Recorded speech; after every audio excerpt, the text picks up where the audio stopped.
Kamiljon balamning yana boshqa bolasi bor debdi. Men shu sizni yana to'g'ib beramdikin deb shundoq dedim.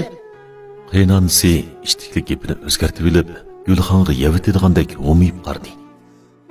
Shundoq turib, menga nima ish chechilasiz? Menda nima xatolik, ha? Peshoningizni obdan silab beqing.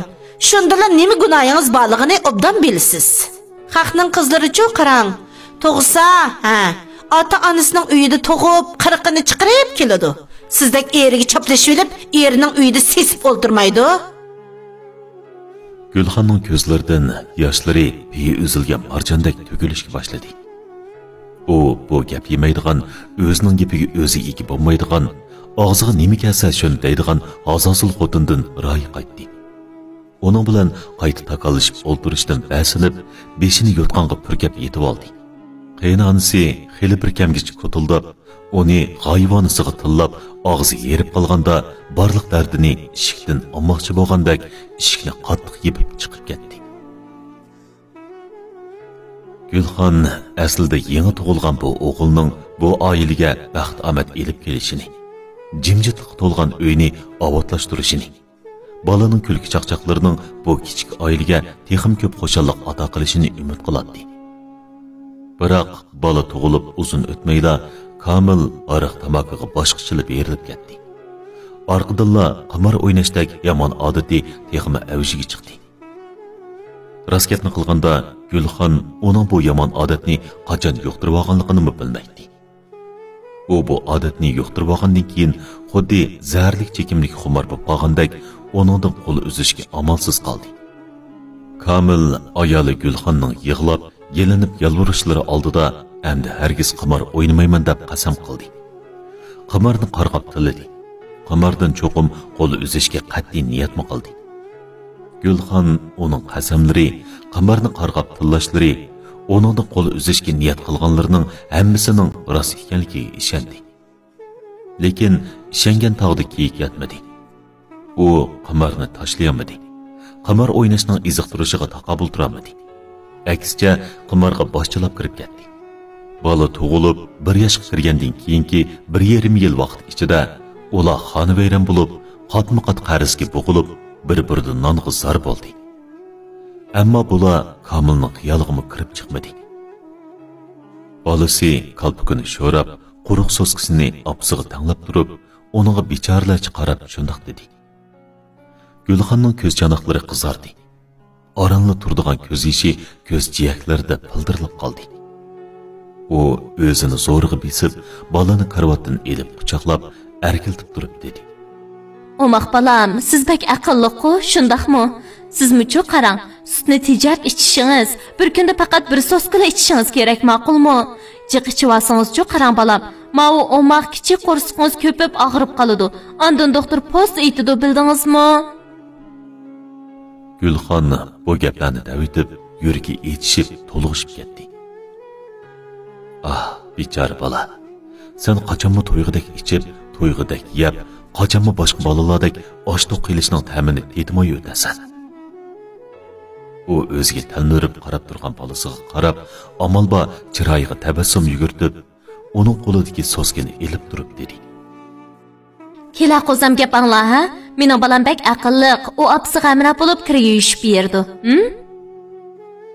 U bolasini ko'tirib, yondagi uyga chiqdi. Bu faqat kichik 3 egizlik uy edi. Bir egizlik uy yotoq bo'lib, u 3 odamning yetib qo'pish, bolaning pastga tushib, taytanlab mengib o'ynash vazifasini. Yana bir egizlik uy oylab yillab kelib qolgan mehmonlarni kutish, tomoq etish, Gulxonning xizmat qilish vazifasini ustiga olgan edi. Yana bir egizlik uyning vazifasi texmi eg'ir bo'lib, zimmasiga tozliq uy, ushaq-tushak narsalarni qo'yish, parcha-purat ishlarni qilish vazifasi yuklangan edi.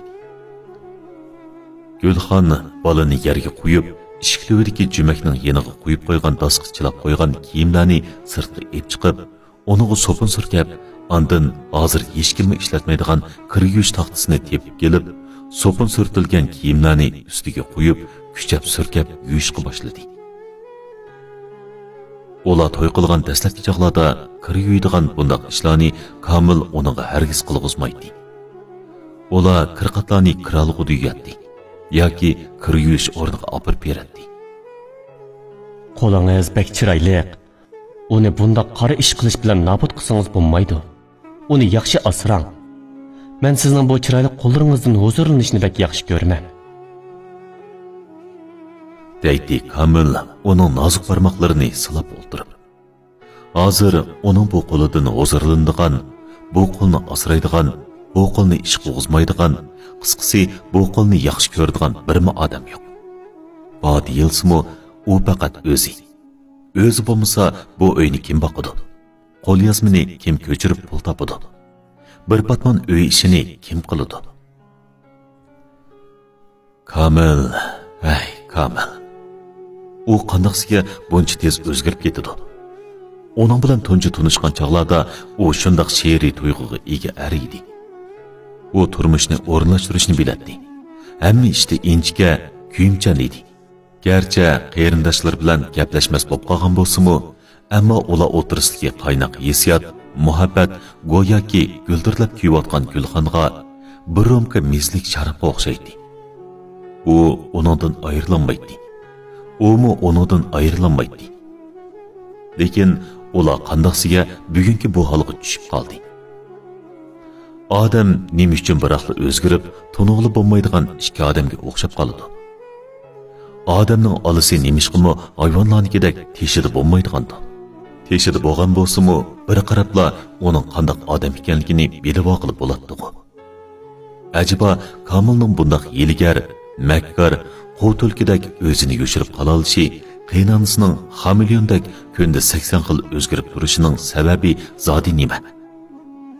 Ajiba buning hammasi, buning sababchisi ashu nejis qabardan bo'lganmidi? Yoki boshqa sabab bormidi? Bola dostning yanida yerdila o'ltirib, inchga, o'ruq, ojiz qo'llari bilan dostga qirchilab qo'yilgan suvni chechib o'ynab, birdamdila dostga mazg'ab aralash suvni yerga chechib, xuddi yomg'ir yoqqandek o'l qilibdi. U shuncha xo'shallik qiladi. U albatta xo'shaldi. U texi nemining turmush, nemining qiyinchilik, nemining azob ekanligini bilmaydi. U xuddi bir varaq oq qog'ozga o'xshaydi. U bolasiga qaradi. Bolasi hech nimadan qiymi yo'q. O'z o'yini bilan band bo'lib ketgan edi. Uning peshonasidagi tar dos ichidagi so'pi mazg'abi o'rlab turgan suvga tamchilab tushishga boshladi. U ilgari azaldan bundoq ig'ir ishlarni qilib boqmagan. Bundoq zo'ng o'ltirib qirqat yuyib boqmagan bo'g'ishqa bu xil jismoniy emgak uningga ig'ir kelishga boshlagan edi. U shuncha tirishib boqqan bo'lsa-mu, ammo bundoq kuch ketadigan ishlarga boshdan oxir ko'namadi. Buningga ko'nish uchun qo'rsqi to'q bo'lishi, tanda mag'dur bo'lish kerak bu. Biroq hozir u egri xo'rsinib qo'ydi. To'ydan burun u hech nimadan g'am qilmaydigan, o'qishini obdan o'qisa, o'zining o'yinini joyida o'ynab, ota-onasining orzusi bo'yicha advokat, doktor bo'lsa, keyingi kunlarda boy ham martabalik oilaga kelin bo'lib kirib, kunlarini xotirjam, boyashat o'tkazsa tamoman bo'ladi. U ota-onasining birdan-bir erkak qizi edi. Ota-onasi u nima desa shuni qilib beradi. Qo'lini naga sunsa shu yerga yetadi. Ammo u bularning qadriga yetmadi. Hissiyot ishida o'zini kontrol qilolmay, o'zidan 6-7 yosh cho'ng Kamilni bir ko'rish bilanla yaxshi ko'rib qoldi. Qiz bolaning erga tekis kelsa, ko'z ko'r, quloqi g'az bo'ladi. Bu gap yana uning quloq tubida yangradi. Bu gapni kim shundoq to'g'ri degan bo'g'aydi. U ota-onasining qattiq qarshi turishiga parvo qilmay, oliy maktabda davomli o'qishdan voz kechib, uning muhabbatli qo'yniga o'zini otdi. To'ydan keyin kunlari har holda xotirjam, baxtli o'tdi.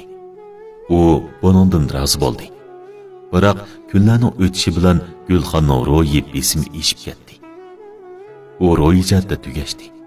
Bara-bara qarang holatda yuradigan bo'lib qoldi. Kamil adadin texim eshib, yo'ldan butunlay chiqib, qamarga o'ginib qilib, barliq bisotini uning ota-onasi ilgari etmagan qimmat baholiq zibu-zinnatlarini, hatto to'yliq narsalarni do'g'i tikib so'ravatdi. Mana hozir u erkin naynoq qiz emas. Boyashat kun kechirayotgan ayolma emas. Qisqasi, u hech nima emas bo'lib qoldi. Buni ozlab Komil doim uni do'qilgan bo'lib oldi. Sen bilan to'y qilman deb bir muncha qarzga bo'g'ildin. Endi bu qarzlarni sen to'la. Mening to'y qarzini to'lashga cho'lam yo'q. Acaba to'y chiqimini Gulxon to'lish kerakmi? Elimi Komil uni aldab, hozircha oddiy to'y qilib turaylik.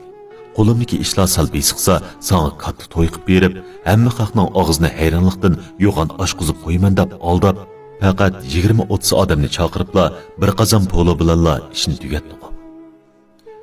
O'ziga olgan to'yliqning tayini yo'q. Olgan oltin jabluqlarimi necha oy o'tmay ko'zdan g'oyib bo'ldi. U har xil yig'lim gaplar bilan uni oldi. Shundoq turib, nadin kelgan qarzlar bu. Hay, hayot. Hay, turmush. Ota-onaning gapiga kirmagan odam moshundoq hurliqda tamdigandi. Moshundoq vayronchilikda qalamdigandi. Turmushning eg'ir besimlari oldida kir yuyish, tomoq etish, bola beqish, yana texi xalqning qarzini qaytarib bo'lolmay til ishtish, yolg'on yavodoq aldashlarga qo'l bo'lish, kunlarni azobda o'tkazish. Turmush, hayotlik, yashash, bular nima degan qiyin ish. U allaqachon aynak oldiga kelib, o'zining turqiga, iskatiga qarashga jur'at qilolmaydigan bo'lib qoldi. Agar u ishlarning bundoq bo'lib ketadiganligini oldin faraz qilib yetgan bo'lsa-di, balki ota-onasining gapiga kirib davomli o'qigan yoki ularning o'rinlashtirishiga bo'ysunib, o'zi azaldan ko'rib boqmagan, qilchi yaxshi ko'rmaydigan osh katta savdogarning o'g'liga mokkada tegib, kunlarini xotirjam boyashat o'tkazmasmidi. U muhabbat uchun o'zini taqdim qildi. Biroq muhabbat uningga nima berdi? Nomratlik, xorchilik, azob berdi. Yana nimalarni berdi? Bu taqdirning o'rinlashtirishiga bog'liq albatta. U dostiki yondini o'ylining bir bo'lonidagi azgalga to'kib o'tib, dostga qaytadan suv quyib chiqdi. Dostiki suv yuzida sonsizlagan kichik to'lqinlar hosil bo'ldi. Uning yuzi dost ichidagi suzuk suvda xira namoyon bo'ldi. Yodong'u, tatrang'u chiroy, ichiga o'ltirishib, xuni nuri qochgan ko'zi, yiriklashib ketgan yuz terisi, ko'z atrofida so'z paydo bo'lgan qo'riq. U qattiq cho'chib ketdi. Texi 25 yoshga kirmay turib, nadin kelgan qo'riq bu. Ko'z oltisi xuddi 50 yoshlik ayolnikidek ko'pishib chiqibdi. U chechini siladi. Qurg'oqshib, rangini yo'qotib, yerilishga boshlagan chach. U buningga ishonmagandek, dostning ichiga o'zining suv yuzida davolg'ib turgan chiroyiga sinchilab qaradi. Bu menmi? Cho'nqur qayg'u hasrat uning yuragining qatqitidan etilib chiqib, burni ichishib, ko'zlarga yana lo'mmadi yig'olashdi. Voy tatliq balam, dadang yana qimar o'ynag'ili ketdi. Onunga qimar bozili bo'ldi. Qimarni deb uyni o'ntib bizni tashlabdi. Dadangga mening lozimim qolmadi. Uning sen bilan mukari yo'q. Biz tulqotdan yetim bola bo'lib yashaydigan o'xshaymiz. U bolasining uzoqlik yetishmagandek seriq chiroyiga qarab, yana ang'iyqib turib qoldi. Kir yuyishnimi, boshqa ish qilishnimi unutib qoldi. U boya yerimini yuyib, chayqab bo'lib, bir kichik dostning ichiga qatlab selib qo'ygan kiyimlarni dost bilanla ko'tarib, o'ylisining yana bir chetidagi 1 metrcha egizlikdagi qo'rchov tomning aniq keldi.